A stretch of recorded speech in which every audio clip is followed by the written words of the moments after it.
Hello, I am Ground Reducer Jr., one of your Kayfabe Soup admins. Before we start here, I would like to address one of our admins has been missing. If you have seen our admin Habes, please contact Kayfabe Soup. We are worried. We miss you.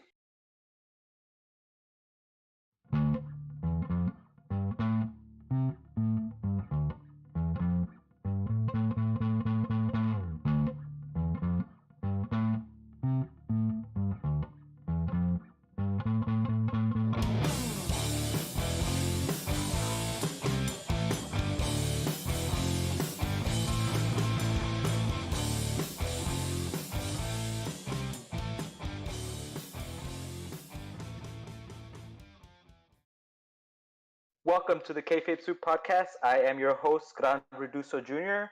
This is episode 4, Road to Wrestle Mania, part 2. I am joined today by Argyle, PBR, and the intern. The following podcast has been scheduled for one fall. One fall. Ladies and jobbers, this is your captain speaking. Argyle here, founder of this here Kayfabe Soup ship. And as always, I'm sitting comfortably in the executive chair of the Kayfabe Soup conference room. I am joined alongside me. Is that my Kayfabe Soup predictions game tag team championship belt? Tag team champions of the world. Thank you, PBR. But I digress. PBR, intern, GRJ, how you doing? Good. Oh, can't complain. What a glorious introduction. I liked that. That was good. Yeah, it's getting better every week. Doing better. This Kayfabe Soup conference, this conference room, it's getting more comfortable. It's coming along. We've added some more decor. I put a couple paintings on the wall. Yeah, it goes next to the Kevin Owens, Chris Jericho creation of Man One. Oh, the creation of Kevin. That was such a good moment.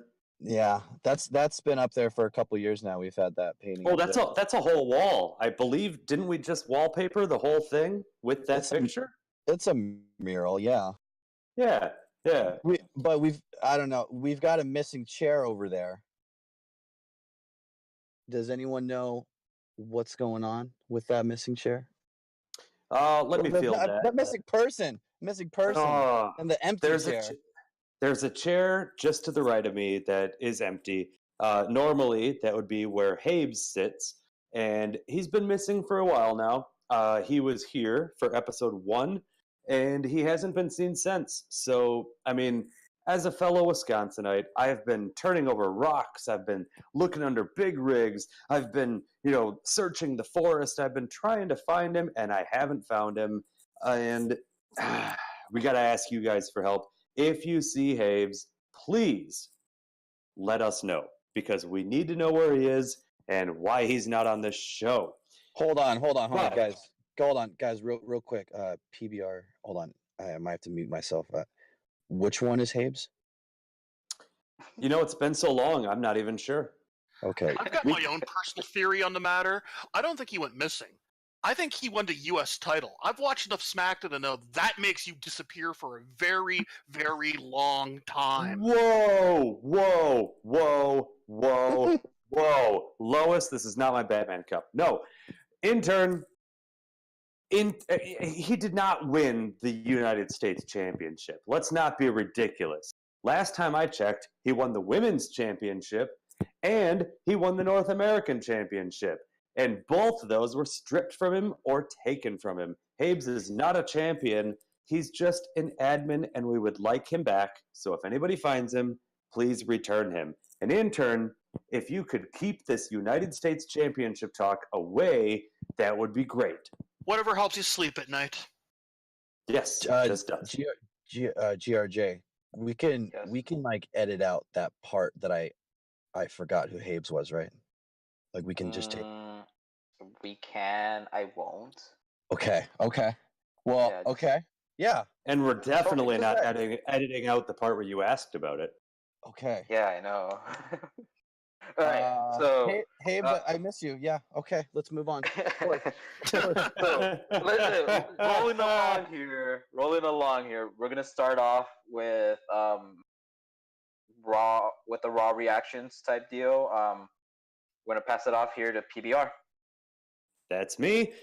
Thank you. So Raw reactions. So in case you didn't notice, on Monday night, I debuted a new series on YouTube only that was the Raw Report. And in this case, I just simply broke down what happened, offered a few opinions here and there, but mostly it was just, hey, you know what? If you don't want to watch 3 hours of Raw, I'm doing it for you.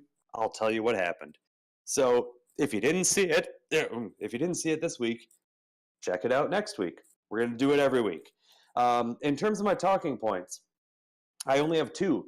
The biggest two things coming out of Raw this week to me, number one, first and foremost, is Becky, Charlotte, and Ronda Rousey main eventing Wrestle Mania. Now, before I get into my opinion, intern, what do you think about that decision? And I before you talk, I should say this was before SmackDown. So some things happened on SmackDown that might be part of interns' talking points. So this may blend together. Oh, of course you didn't. No, why would you?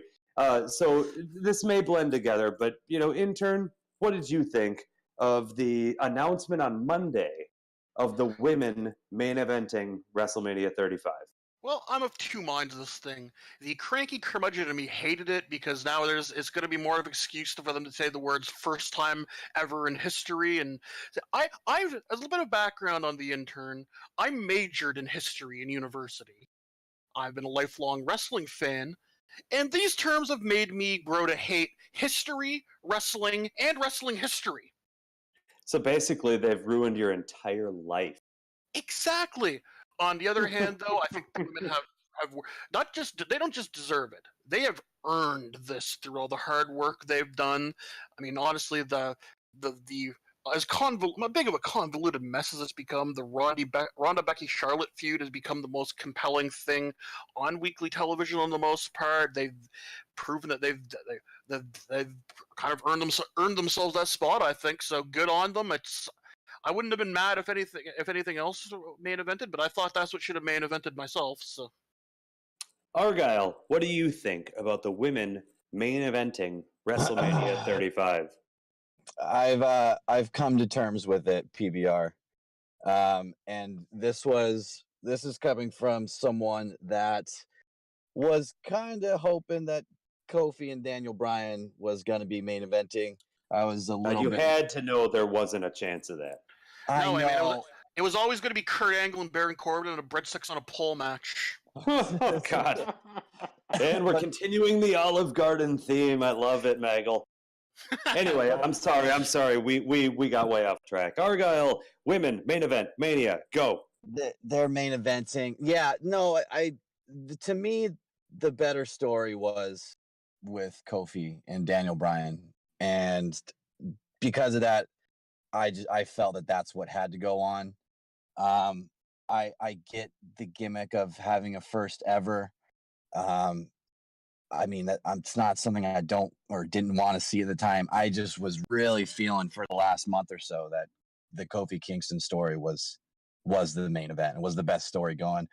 But as of this week, I've come around to it. I've come to terms with it. My body is ready for it. That mostly has to do with what happened on SmackDown, though. After Monday, I probably still was in that camp of Kofi needs to main event this, but I think after Charlotte doing a little something on Tuesday, I've come to terms with it. I'm there now. But that's awesome. That's awesome. Before we get to my opinion, let me throw to Gran Mendoza Jr., who I believe he has something to say on the topic. All right. So, for I don't know how long now, this women's match that's happening as the main event, I feel the storyline has been oversaturated with bunch of unneeded crap. Does Laying Charlotte it down. deserve to be there? No. Am I mad that she's there? No. Why? Because it's Charlotte Flair. Like, she knows how to do her thing. Aren't you a huge Um, Charlotte mark? Dude, I'm the hugest freaking Charlotte mark ever. But when they added her to this, there was really no point. You know, you had Becky versus Ronda, and the fire was just going. And then now you throw in Charlotte, and it just kind of derailed everything. And it got to the point where, like, I agree with Argyle. I would rather see Kofi versus Daniel Bryan as the main event, just because of all the crap that has been added in the last month and a half. I think that's fair, but here's my take on this. So I promised I was going to be less long-winded than last week, and I'm still going to try my best. But here's the deal with this. This is actually, there's multiple facets to this, in my opinion. Number one, I think the goal all along was to unify the two women's titles into one women's championship. And we can touch on that after Intern does his SmackDown thing, because I'm sure that'll be part of it. Number two, I think Mania these days, WrestleMania, how long has it been since there was just one main event? 10 years? 15 years? I mean, WrestleMania these days, there's 3, 4 main events every year. Like, yes, there is a match that goes on last, and technically speaking, you know, if you want to get real by the book, that's the main event. But personally, I don't see it that way. I see multiple main events every year. And this year you have the women's triple threat, which was for the Raw title. Now it's for, I don't know, maybe the Raw and SmackDown. Maybe they're unifying. We don't know yet. We'll touch on that later. But then you've got Daniel Bryan and Kofi Kingston, and you have Seth Rollins and Brock Lesnar. And to me, all three of those are main events. And whichever one goes on last, I don't really care. My only thing is whichever one of those three goes on last, it better be the crowd pleaser. Because let's be real, Kofi, Becky, and Seth aren't all winning. There's no chance of it. Somebody's losing. There's not going to be 3 big babyface pops at WrestleMania for the 3 main events. It would take away from the last one, you know, because everybody's going to be so tired out. So whichever one of those 3 goes on last, it just better be the one that sends everybody home happy. Because I believe, in the end, WrestleMania, the ending moment of the show should be, yes, that was awesome. So it better be just the big babyface winning and overcoming and finally winning, and, you know, everybody's happy. And I think between the 3 of those, Becky Lynch is the one to do that at the end of the show. So I'm good with that. What do you guys think of that? I think we especially need that after last year when, you know, no one necessarily wanted Roman to be Universal Champion, but we definitely didn't want Brock to be Universal Champion. And, well, if you were watching last year, you know exactly how that ended. I'm pretty sure we all expected Roman to win at WrestleMania. Like, the fact that Brock won was a shock, and we were all just like, oh my God, like, he really just retained. Like, this was the stage for Roman to win, and he didn't. What? How bizarre, you know? OMC style. How bizarre. Wasn't his contract a thing though? Like, wasn't it like, oh, he's leaving so long after?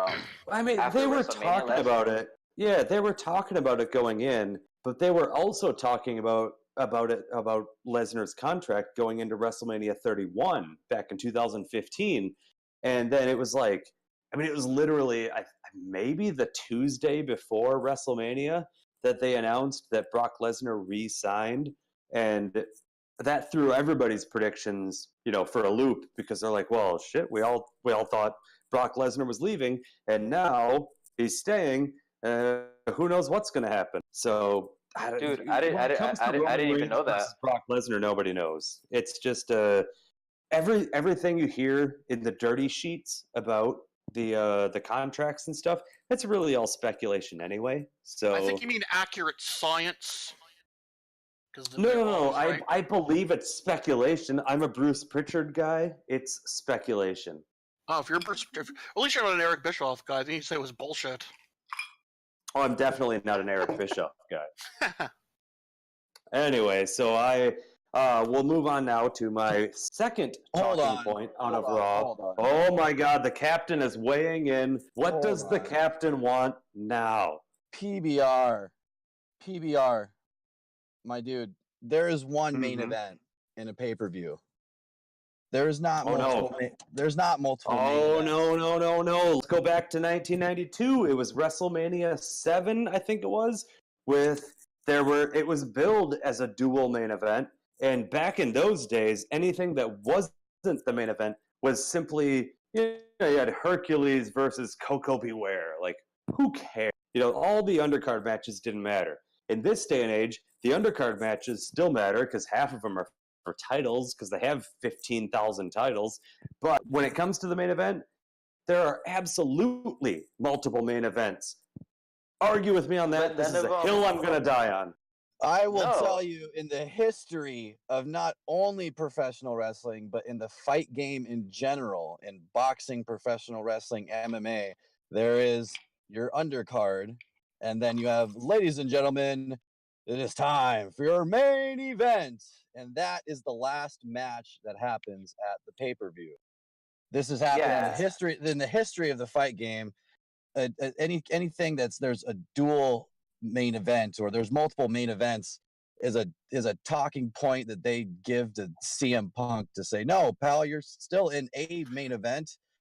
No, there's one main event, and that's the closing, and that's the ending match. Let me just say here, if we have, for instance, WrestleMania 30 and Daniel Bryan has his moment and winning, and that's not the main event, that's not the moment that we wanted, and it certainly wasn't going to be as special. WrestleMania especially, not just every pay-per-view, but Mania especially, should be the culmination and ending to a years-long story and the final chapter and ending to it. You need to end that on its last sentence of that book, and you need to end it on the high note, and that's the main event. It's not the chapter that goes on before, it's the last page of it. See, I agree. I agree with literally everything you just said. But if I'm going to focus on the last minute of what you said, when you come to stories, you have the women's triple threat, you have Bryan and Kofi, and you have Seth and Brock Lesnar. And to me, the story that's been going on since last year is the women. So I think they're still, based on all of the criteria that you just laid out, they should be the main event because that story has been going on longer. I mean, Bryan Kofi's only been going on for 2 months because Mustafa Ali got a concussion, and so Kofi took his spot. Who's Mustafa Ali? Oh no! I'm sorry. Ali got a concussion, and so Kofi took his spot because they were like, well, we need a hand to go in there and work, and Kofi's a great worker, and it became this big thing. And in terms of Seth and Brock, that wasn't a thing until really the Rumble. When Seth won the Royal Rumble, which, humble brag, I was there for in person, in Chase Field, in Phoenix. I'm just going to throw that out there. Anyway, totally a side note, not important. Seth won the Royal Rumble. We're giving out participation awards. But see, the thing is, the women's storyline, if they're going to main event Mania, their storyline has been going on longer than both of the other two champions. Because remember, Becky and Ronda were supposed to face each other at Survivor Series, and then Nia Jax broke Becky's face. And if you want to go deeper, let's say if you want to go deeper, Becky and Charlotte started at SummerSlam, and that kind of steered the boat towards Survivor Series. So this has been a very long brewing feud. That's true, and that was the Becky Lynch quote unquote heel turn, even though it just made everybody love her, and she took off from there. I think because of all of that, this match has every right to main event WrestleMania, as well it should, and they've got the mainstream appeal from the name Ronda Rousey. So of course they would. Why wouldn't they? That's my take on that. Now let's move on before we take too much time here. We'll move on to my second talking point. My second talking point is Dean Ambrose. And whether or not Dean Ambrose leaving after WrestleMania is a work. Now, when this was first announced, a full month? Maybe not quite a month. A little while ago, it was announced that Dean Ambrose was not re-signing his contract, and he was a free agent. He's done with WWE after WrestleMania when his contract is up. Now, the reason this was suspect is WWE doesn't normally just be like, oh yeah, this person's not re-signing. They're going to be gone in a couple months. Who cares? It's weird that they would say that. So everybody, quite naturally, was like, no, this has to be a work. Now, in the time since then, he's been losing to pretty much everybody he comes across on television. I'm not totally sure about the house show results, but the point is on TV, which is where it matters, he's been losing to everyone. But the thing that throws a wrinkle in it is he's also main eventing. I mean, the last 2 weeks on Raw, Dean Ambrose main evented Raw. So if he's actually leaving, why would he be in the main event of Raw? I know the ratings say the ratings are higher at the end of the second hour, so maybe they're just like, we'll just stuff them in the third hour, who cares? But to me, in my old school way of thinking, like the third hour of Raw is where it's at. Like that's where all of the important stuff is. So to me, Dean Ambrose being in the main event of Raw multiple weeks in a row, ahead of the show that he's supposed to be done after, is just confusing as all hell. Because I'm just like, I don't know. Is he leaving? Is he not leaving? Intern, what do you think? I still very much don't even know what I think on the matter for pretty much every single point that you brought up, honestly. I mean, I still feel like he probably is actually leaving as the overall. I think that's almost more of a gut reaction and instinct than anything else, because you brought up a very valid point. Why would someone who's leaving be in the main event? He is doing the time-honored tradition of putting everyone and their mother over on his way out. Granted, but if I were Vince McMahon, and I thank my lucky stars that I'm not, because I don't quite want to be a senile. I'd be putting him on probably the opening match, But then again, on the flip side, is Vince vindictive enough to put him in that third hour because he wants the most eyes possible watching him do the job week in, week out? That's a valid question. It's a very valid question. To further devalue his name before he goes off to the Indies, right? With as many eyes watching as possible. Argyle, what do you think?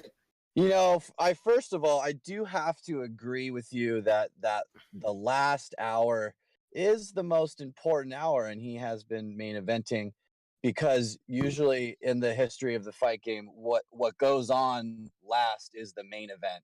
So I appreciate you admitting the importance of finishing shows, but I digress. Ambrose is not going anywhere. It's a work, and it's super interesting that he's still in the main events. But what like is just kind of interests me, just besides that, just the kind of just shutting it down, like, it's just a work, it's a story. He's coming back that in some point, is the fact, like, it would have worked better if it was a story of him just getting frustrated and just saying, okay, I quit, which is seemingly everyone's gimmick now. Basically. And then that could have turned into like he's leaving at Mania, but then he ends up screwing Roman in his match with McIntyre. Then he's like, nope, I'm not finished yet, and he's got a massive heel turn. But we just had that heel turn. He had a whole right. It would be a little weird to just be like, oh, he was a heel, but now he's a face because Roman's back. So look, the Yeah. Shield is back together, and then look, Dean turned again. Look, here's what the a heel turn we dastardly want. deed. You know, who Here's the saw turn that we coming? wanted to do originally before Roman got leukemia. Right. Yeah, basically. They changed up his theme with a siren, and then the Bane gimmick, the Bane look. Yeah, for a few weeks. For a couple weeks, yeah, for a good cup of coffee, and it was back to the lunatic fringe. Even though the gimmick before was "Don't call me that." Right. But yeah, so that's the only interesting thing is, it would work as a story if it led up to some heel turn against Roman, but they just did that. So now, I mean, I still do think it's a work. I just think that overall, it just puts him in a kind of crummy place because now he's just gotten stale. Yeah, and that's fair. Yeah, that's fair. He doesn't really have much to do. You know, if he comes back, there's not a wealth of storylines for him, and if he's actually leaving, more power to him. His name's been on TV. I hope he does well. I'm a fan of Dean Ambrose. I hope that everything works out for the best. If he is coming back, I hope they have something better for him in store than what we can speculate on based on what we've seen. Now, that is it for Raw. Let's move on to SmackDown. I will throw to the intern, who is the expert on such topics. Yeah, so if you watch SmackDown today, here's the main takeaway you learned. Apparently on the Blue Brand, there are only two ways that you are able to get title shots now. Either gauntlet matches or be Charlotte Flair. Now that I've teased that properly, the first major takeaway here was kind of, sort of, gigantic, huge surprise. Charlotte Flair comes out to face Asuka, who we haven't seen on TV and feels or doing anything important for what feels like too long since she jobbed to Mandy Rose. Then all of a sudden we hear the announcement. This match is a SmackDown women's title match. Curious. They wound up working what was an incredibly good match. It was like a pay-per-view quality match on free TV, or at least I imagine it was for the live audience that didn't have to sit through multiple commercial breaks. Charlotte locks into figure eight. Asuka taps out. What the crap? And the internet loses its ever-loving mind. So what did you guys think about this? Oh man, PBR, do you mind? Let me shoot here. So Charlotte winning this women's title match against Asuka. So for the last few weeks, I have been extremely vocal about the WWE giving us a reason that Charlotte she has a chance to win this match at WrestleMania. We all just have this overwhelming feeling of, it's a triple threat. Why is Charlotte there? She's there to eat a pinfall. She doesn't need to be there. Should just be a singles, etc. So if we all know that this either comes down to inevitably Becky winning, or maybe Ronda, why is Charlotte here? So the WWE's job for the last few weeks, or just now up till Mania, is give me a reason to, in the back of my head, say, you know what? Maybe Charlotte does win this. Maybe somehow she does. And after Tuesday, that's what I got. And I don't fully believe it, obviously, but they did the job, and they did the work to put it out there that this is a women's champion. This person can beat Asuka, the women's champion, and she is a viable threat to anyone. It puts her over more. It gives her some heat, and she looks good coming into WrestleMania. And they did the job, and they did exactly what I needed them to. Before I pass this on, I got to shoot on you guys. Not you guys. I got to shoot on everyone here. Everyone here that's been so against and raged on Charlotte beating Asuka, and everyone thinking that Asuka is buried here, and they've buried the title, and they've buried the women's division on SmackDown. I've got to talk you off the ledge here, or just get you out of this delusion that was completely to put over Charlotte, which puts over the main event of WrestleMania, which is the first ever women main eventing WrestleMania, the last match of the show, the main event, putting them over. Are you done? Oscar, yeah, I'm done. Oscar will be fine. Are you done? The other women on the roster will be fine. And I tell you what, I guarantee that Asuka is fine with that because she helped elevate Charlotte. She helped elevate the main event of WrestleMania. Asuka will be fine. She's under Triple H's wing. She was undefeated for way long. She will be okay and she'll survive this. And we'll look back at it without thinking about it whatsoever that this was damaging to Asuka's career. Besides, it's not like holding the title did much for her career anyway. Yes. Okay, so Yeah, I do. Going off Sorry. what Go ahead. Go ahead. Grand Rudoza Jr., our host, has something to say. I'm going to let him go first, and then I will let him throw to me. So to go off what Argyle said here, all Charlotte getting that, the only thing that has showed is that if you're Ric Flair's daughter, you get thrown into whatever the hell you want. There was no explanation as to why she got a title shot. There was no lead up to anything. The fact that you're saying that it elevates the main event for WrestleMania, yeah, because there's an extra title. Do we know what's going on with it? Not yet, but it's just one of those things that it wasn't necessary.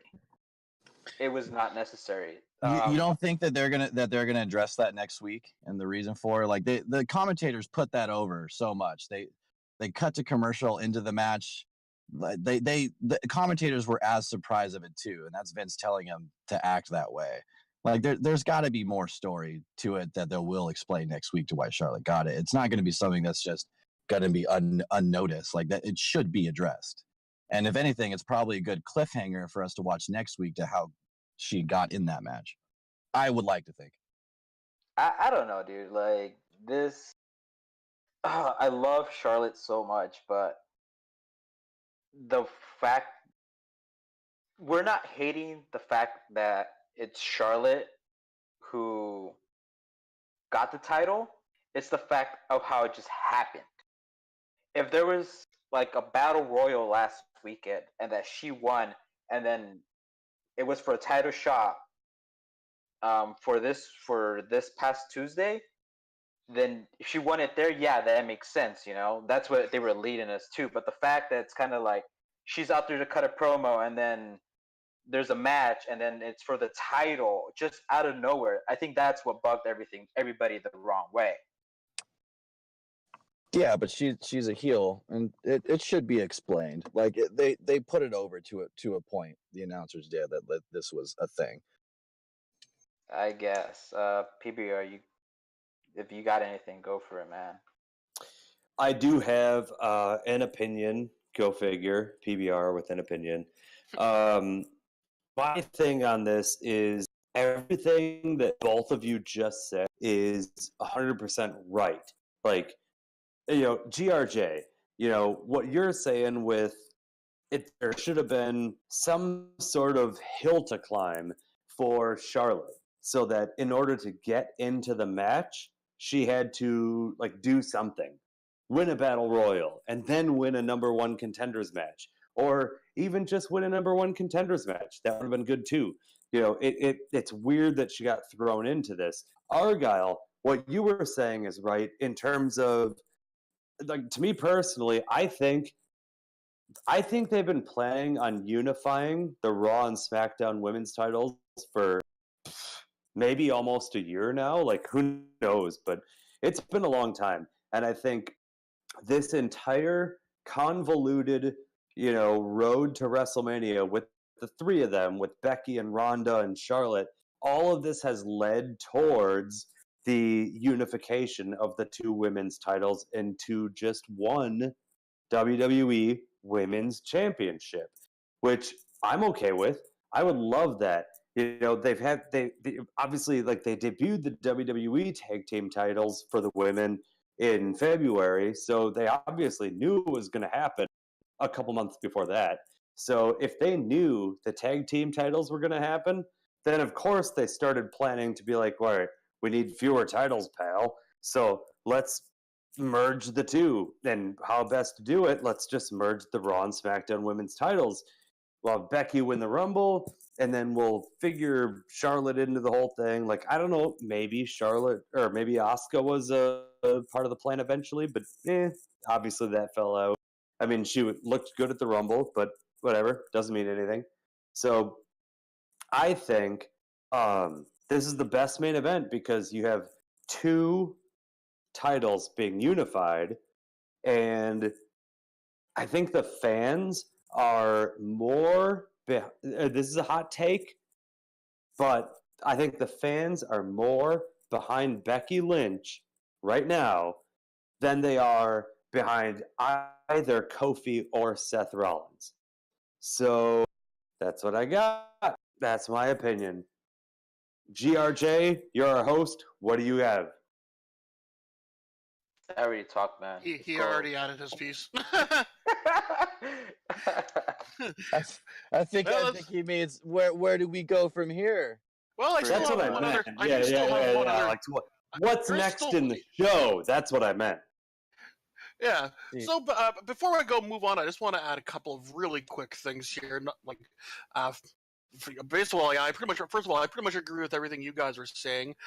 I wish they would have spelled this out, but I think I have a possible idea for the justification of putting Charlotte in there. If you remember, how did she get into the triple threat, the WrestleMania main event slot to begin with? It was just platter. I think her getting the random SmackDown title shot is just a continuation of that aspect of her character, entitled woman who gets what she wants because of reasons. Yeah. So that's the main thing there. Also, with her winning the title, and this is something that I didn't even really think about when I was writing my review last night. There's a really beautiful symmetry with her winning it there, with the fact that right before her match started, Becky was cutting a promo and just saying she's a third wheel. She doesn't even belong here. What does she add to this main event? Suddenly Charlotte. Actually, no, I did point that out in my review. Never mind. But anyhow, yeah. Suddenly Charlotte wins a title. Now who's the third wheel? The underdog babyface that they want us to be questioning as far as her odds of winning, because that's what that as far as questioning odds, it's the underdog babyface we should be worried about. Exactly. I don't know, because it still goes. It's still. I'm sorry. It still goes with the whole thing of Becky's the one that won the Royal Rumble. So no matter what, Charlotte could come in here with whatever they give her. She's still going to be the third wheel. This is very true, but now she actually contributes as far as showing her not necessarily worthiness of being in the match, but just worthiness. Like, I guarantee we're going to have promos during next week. Ronda has a title. I have a title. Do you have a title, Becky? Yeah, that's a good point. I think next week it's basically just going to be like on SmackDown. It's basically going to be Charlotte just showing off. It's like, look at this title I got. You don't have one. Boom, done. Moving on. I don't know. And then on Raw, it'll be the same thing. It'll be Ronda being like, "Yep, this is a title. You don't have one. Moving on," and they're going to walk away. And they're going to light an even bigger fire under Becky, and it's going to blow up in their faces. Hopefully. I hope so, because if this match is going to main event WrestleMania, and I know this goes against what I said before, and I'm sorry, but if this is the last match on WrestleMania, and Argyle, you shut your mouth. Yes. Like, I understand there are multiple main events, yes. But obviously, the last match that goes on, you want to leave the fans with a good taste in their mouth. You want something good for everybody to be happy about. I think this is the match to do it. I think, to be perfectly honest, I don't think Daniel Bryan beats Kofi. I don't think Kofi beats Daniel Bryan. And there's a part of me that, based on what I know of WWE from the last couple of years, I don't know if Seth Rollins beats Brock Lesnar. So this women's match this women's match being the main event, Becky winning, maybe even winning both titles, unifying the women's championship into one. Oh, it's perfect. That's a storybook ending. Everybody's happy. That's what I'm going with. Done. Speaking of happy story, go ahead. Sorry, go ahead, GR. The thing here is like, you're talking about main events. You're assuming that they're gonna put the last 3 titles matches in a row at the end. Oh no, I assume the Daniel Bryan Kofi match will be like third on the show. Yeah, there's gotta be stuff in between. They're not gonna put all those in a row. Like there's 1 or 2. I think the Raw tag team title might interrupt, a couple of those because nobody cares. They're on Wrestle Mania.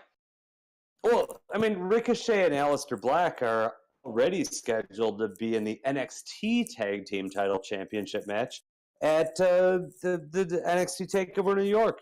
And I think if they're already in there, especially if they win that, their match at WrestleMania is basically meaningless. And yes, maybe they win, but I mean, if we've learned anything from Raw the last couple weeks, it's that the Raw Tag Team Championship doesn't mean anything. It's just whatever.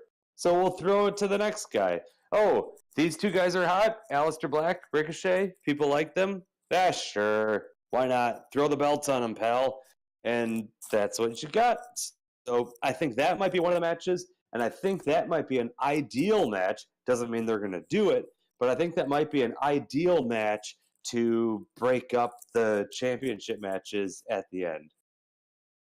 Yeah, makes sense.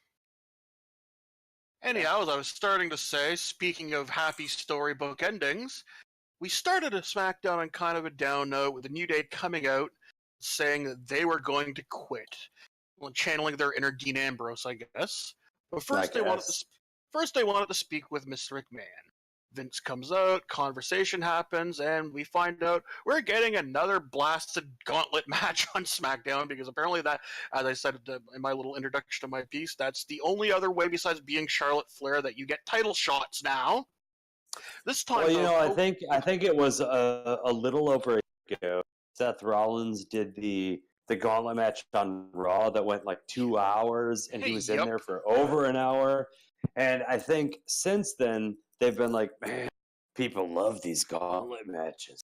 Let's just keep doing them. And for a while, it worked great. They booked them right and all this other stuff.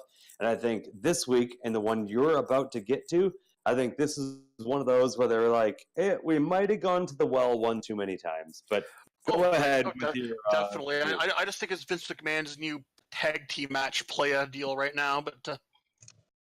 that's a whole other story. But yeah, basically this time Kofi would not be the one competing. He'd be sitting up back, barred from ringside. The New Day would have to compete with an indeterminate amount of tag teams. And if they won the gauntlet match, Kofi would go to Wrestle Mania. So this led to us getting a very rare appearance from the Good Brothers for about 55 seconds. They were eliminated summarily really quickly, like complete afterthoughts, because they don't want to renew their contract, supposedly, which is, believable given the way they've been treated lately. That's how you treat people that are not resigning. Exactly.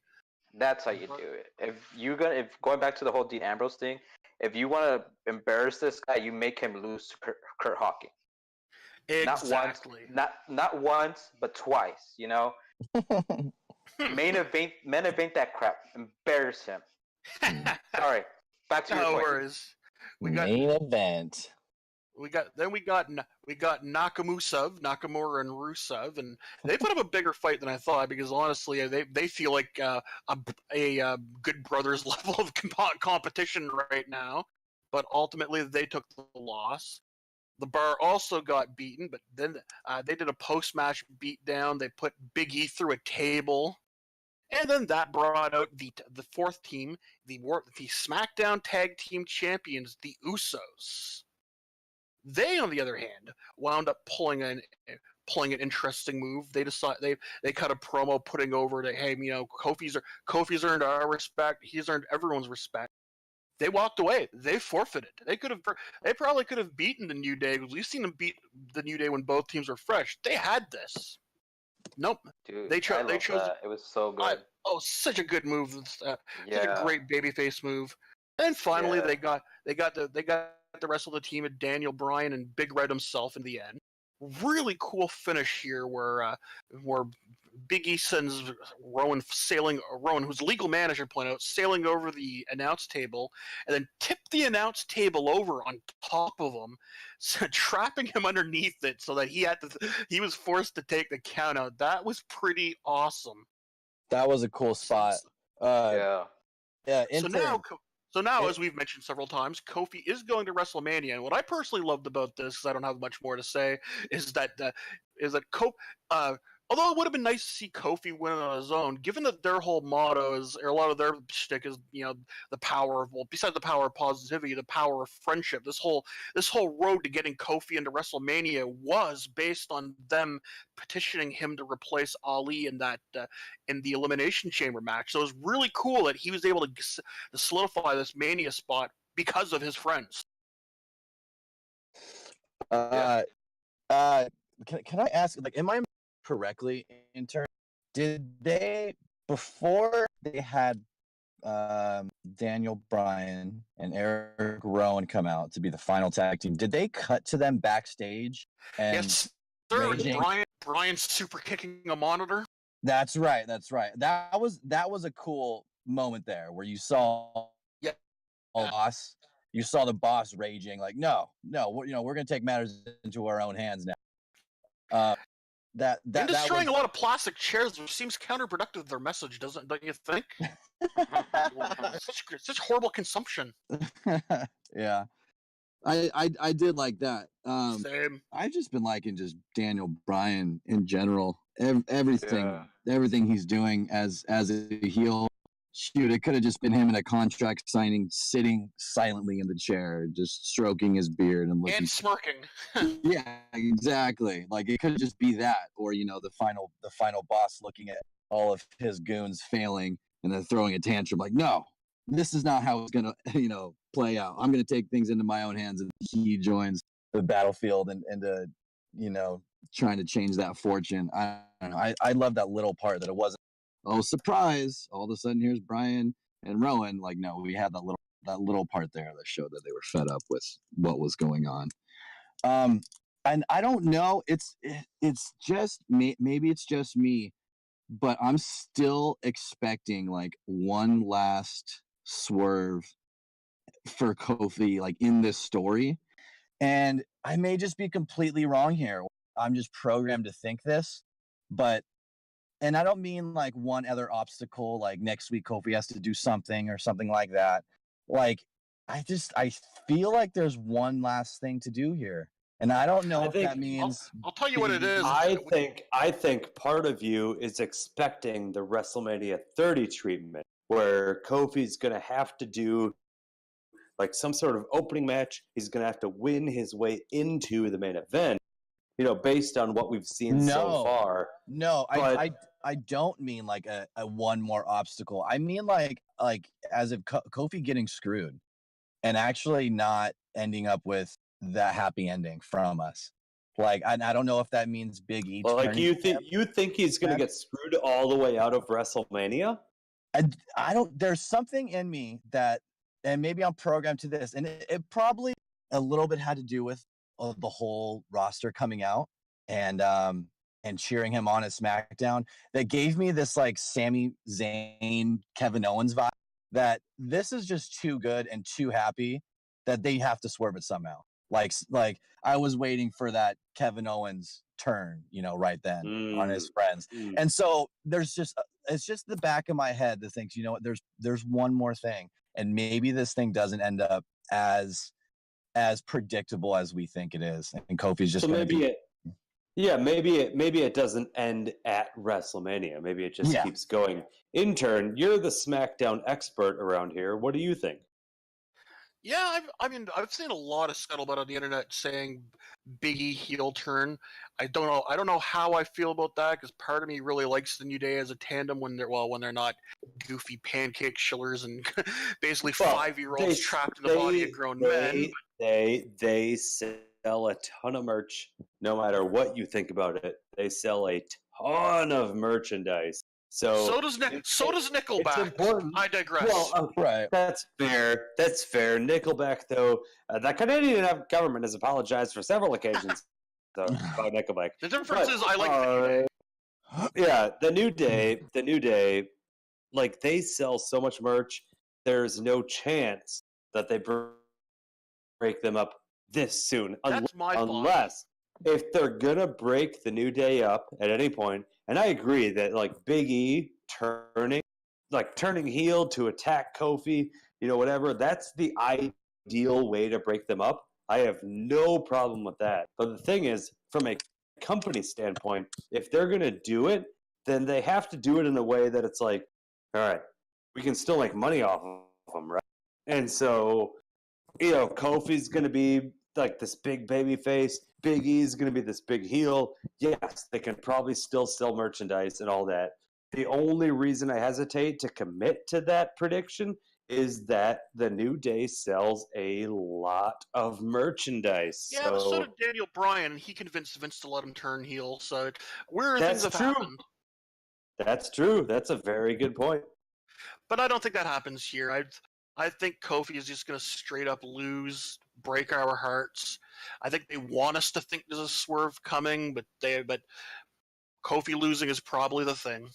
Well, I mean, let's be real. We've got Intern, got myself, got Argyle. You're still there, I think. And Present.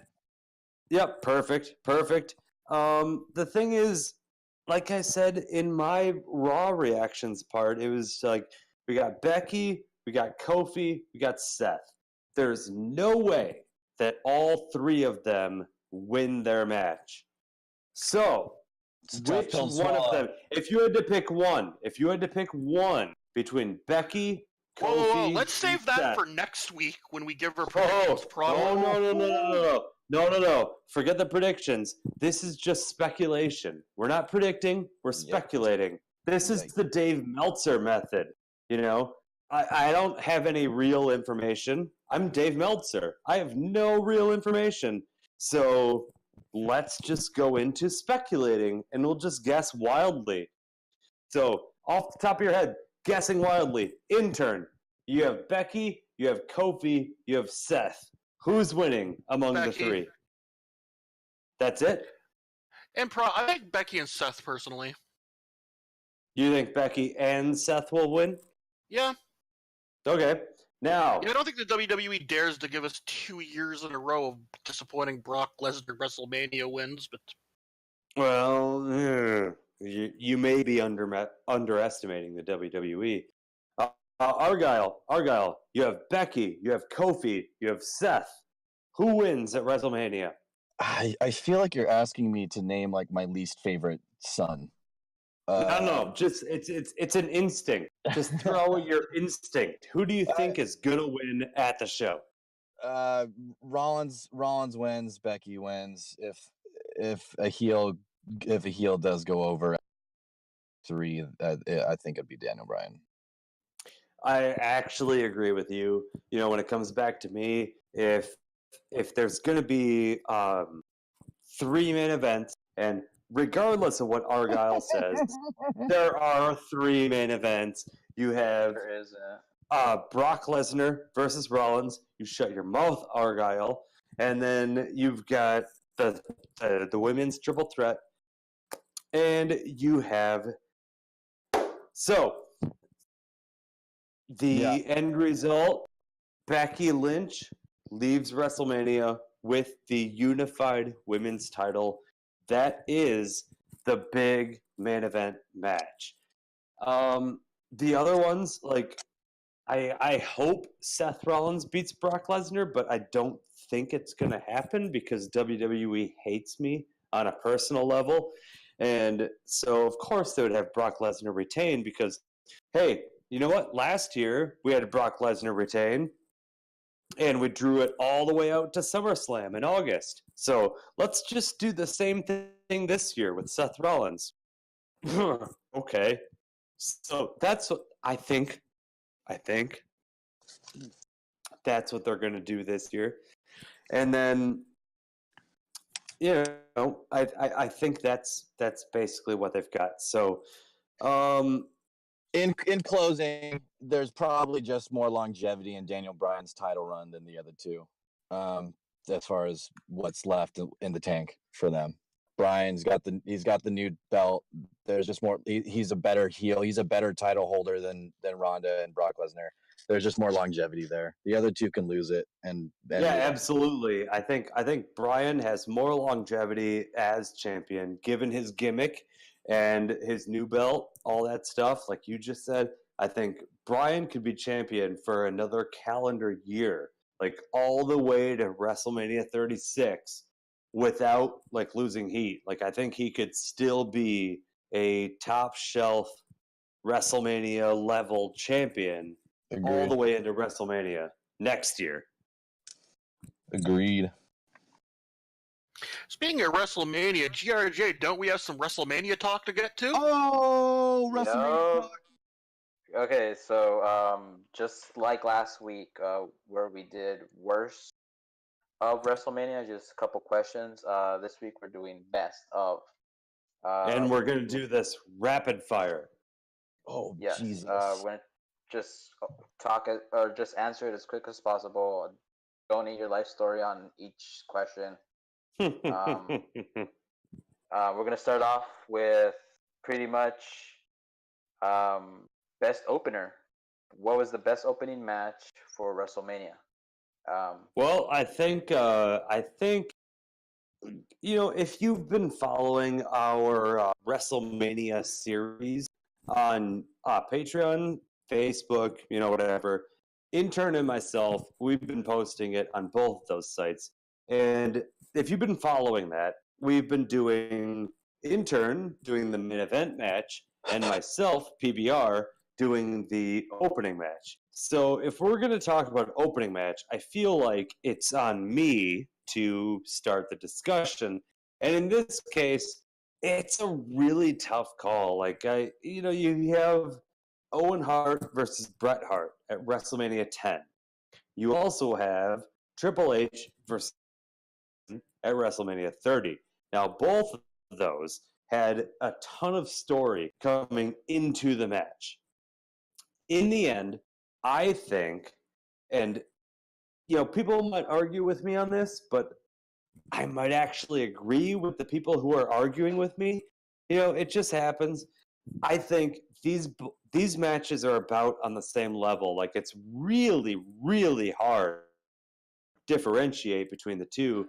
And if you've been following the WrestleMania series, like you'll know that it took me 3 pages to figure out which of these two was better. In the end, I'm going with Owen versus Bret at WrestleMania 10. And the reason for that is you don't need to know the story beforehand. If you showed this match to somebody who had no idea what pro wrestling was, it just totally off the street. You just picked them and you're like, hey, watch this match.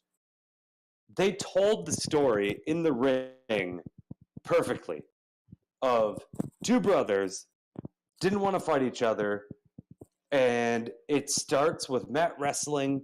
It's not brutal. They're just doing mat wrestling, and eventually they both start to get frustrated with the other one countering everything they did, and then it starts to get a little bit more brutal, and then in the end, Owen wins with something as simple as, oh, I just stopped your victory roll-up. I won. I just stopped you, and I won. And I think that match is the best opening match. Intern, what do you think? I think we're overlooking the match that everyone universally loves and thinks is a better match than both of those put together. WrestleMania 28, Sheamus versus Daniel Bryan. Yes. Okay, troll answer. Now that I got No. Hey, someone had to put a troll answer out there at some point. So all kidding aside, though, I honestly waffle back and forth between Bret Hart, Owen Hart, and Triple H, Daniel Bryan, just almost as those matches. For the interest in giving a different opinion here, and just because it's the way I'm going now, I right now I'm giving the nod to Triple H versus Daniel Bryan solely based on the fact that I honestly like the action in that match quite a bit. There's a real novelty to watching Triple H just channel his inner All Japan Pro Wrestling mark and throwing these big hossy tiger suplexes. And I mean, I will say it's super awesome watching that match and just being like, God damn, this is 2014 and Triple H is breaking out all of these moves. Like, half the stuff he broke out in that match, I'm just like, God, he hasn't used that in 10 years. Or in some cases, amazing. He hasn't used that in ever. Exactly. Like, I mean, they broke out a lot of stuff in that match, and I agree with you. Like, that was a phenomenal opening match, and yeah, it's tough to beat that. Like, the debate over Bret versus Owen and Triple H versus Daniel Bryan, I think that debate will go on forever. Because people have different opinions, they have different flavors, they have different whatevers. But I think those two are easily the best opening matches, and there is no right answer as to which one was better. Let me give you guys the right answer, if I may. Oh, the captain weighing in with the right answer. Oh my God. By the way, I can't wait to do that. Triple H is the GOAT episode of the Kayfabe Soup podcast that we will be doing in No, don't give away the future. Can't We're gonna. wait. Well, that's for later. And I don't love how tease much the fans. I love how much you guys put over Triple H there. But like, okay, so I actually too just recently watched. I think it was just yesterday. Recently watched Mania 10 for Owen and Bret. And it was a phenomenal in-ring match. It was a good story. I liked that match for similar reasons to why I liked Steamboat and Savage at Wrestle Mania 3. In the case that you have probably your best two workers on the roster thrown into the same match, and just let them put on a clinic for everybody. Just like that Steamboat and Macho Man match too, there was not a wasted second in the match at all. They put on a classic. There's no doubt about it. But I'm gonna save probably some of my marking out for a future episode, and I'll just tell you that it's Triple H and Daniel Bryan is my answer. All right. Moving on here. Next little topic we have here is the best Undertaker match. Oh, here we go again. At WrestleMania. Here we go again. Well, we've only got 26 of those to pick from. Let me actually, you know what? Let me step in. Let me step in. Let me step in. So, intern, you just said, oh, well, we've only got 26 of those to choose from. Here's the thing about those. You've got Giant Gonzalez. You've got King Kong Bundy. You've got Diesel. You've got The Big Show and A-Train in a handicap match. You're right, there's some masterpieces there. Oh, yeah. Oh, my God. These are WrestleMania moments. Oh, if you haven't seen those, look, you guys listening to this, Giant Gonzalez versus The Undertaker, King Kong Bundy versus Undertaker, A Big Show and A-Train versus Undertaker. My God, go watch those. They're 5-star classics. And you know what? Don't come back here yelling at me because I lied to you. Because I did. Anyway. 5 stars if you combine them. Well, they're 5 stars if they're in the Tokyo. But I digress. So let's get to the best Undertaker match at WrestleMania.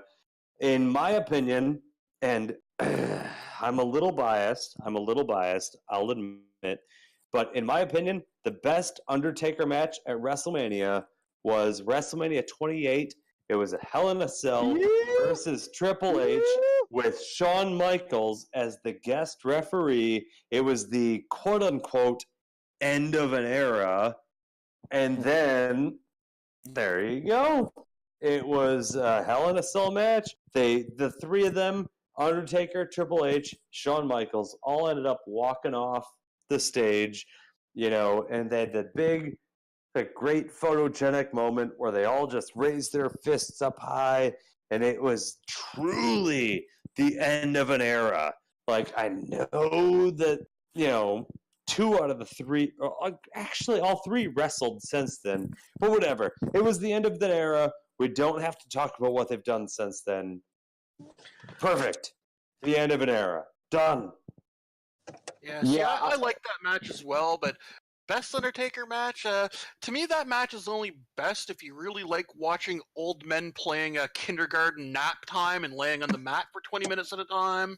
Because there was a lot of that in that match. Because honestly, that's the only mark I have against Triple H as a wrestler is that there's a lot of that in all Triple H's long form matches. But I digress. 4 out of 10.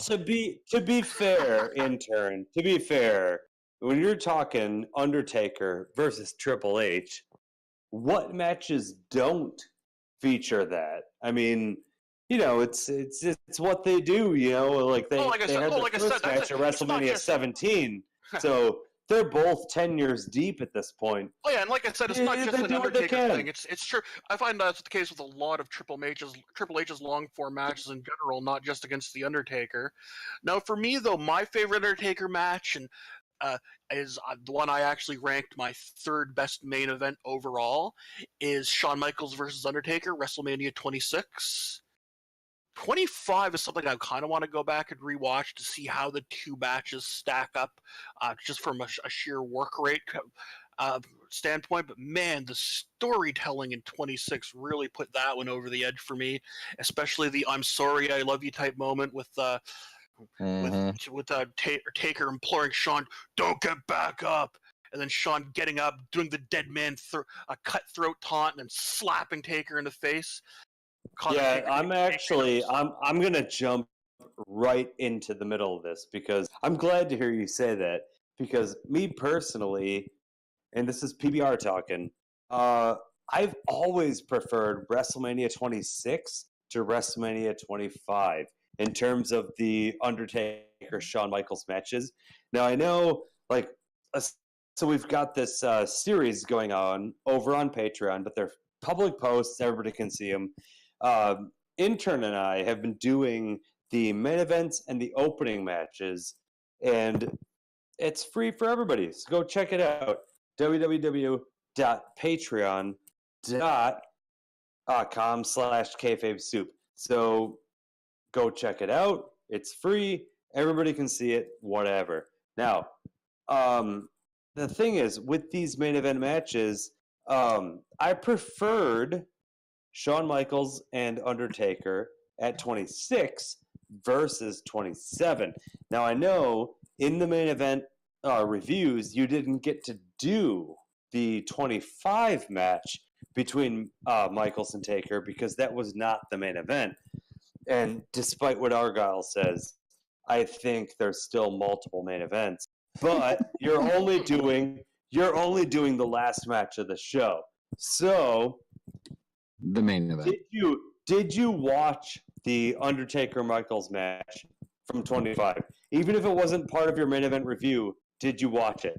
I didn't, because I had watched it like a few months before, and I was just randomly watching stuff, but I didn't rewatch it like that in close proximity to 26 to really compare and contrast the two, because I'm already watching way too much wrestling as it is. Yeah, it was close enough though that you had seen it recently. So you had a frame of reference to compare to the WrestleMania 26 match. So you're the expert on main event matches. What did you think of those two? Which one's better? I still think I give the nod to 26 in the end of the work, but the work was just as good in 26 as it was in 25. But the storytelling was even better. It evoked a lot of emotions in it, and plus we had the amped up stakes of Shawn Michaels' career being on the line. Yeah, no, It for was a sure. rare case of sequel I think after being I there. actually I totally agree in terms of the story coming into the match. That it felt bigger. You know, you'd already had Shawn and Taker at the previous WrestleMania, so now this was a big rematch, which on its own is a big deal. But you have Shawn putting his career on the line and everything else, and it's just like this is a big match. Yeah. And Undertaker, you know, this was, I believe, 2010, WrestleMania 26, 2010. I believe that's the case. You've got Undertaker going way out of what I would consider his comfort zone to do a lot of moves that aren't his style. And the match was in many cases, awesome. taking some bumps that are pretty crazy for a man his age. See, that's my problem with WrestleMania 25 is that yes, there's a lot of amazing bumps in there too, but Undertaker just isn't himself in that match. In WrestleMania 26, I think he's feeling better. I think he's ready to go. You know, all of the big spots they do in that match just it worked better. I think they're both on the same page, and you know, there you go. So that might be it for our episode. I think GRJ might know for sure, but that might be about it. Yeah, pretty much.